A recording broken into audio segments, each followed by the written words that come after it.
பொறக்கும் நாளை விடியும் நல்ல வேளை பொங்கப்பாலு வெள்ளம் போல பாயலாம்.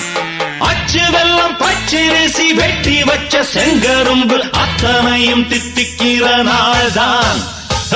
காட்டுக்குயிலு மனசுக்குள்ள பாட்டுக்கென்றும் பஞ்சம் இல்ல பாடத்தான். தவிலை தட்டு துள்ளிக்கிட்டு கவலை விட்டு கச்சை கட்டு ஆடத்தான். எல்லோரும் மொத்தத்திலே சந்தோஷம்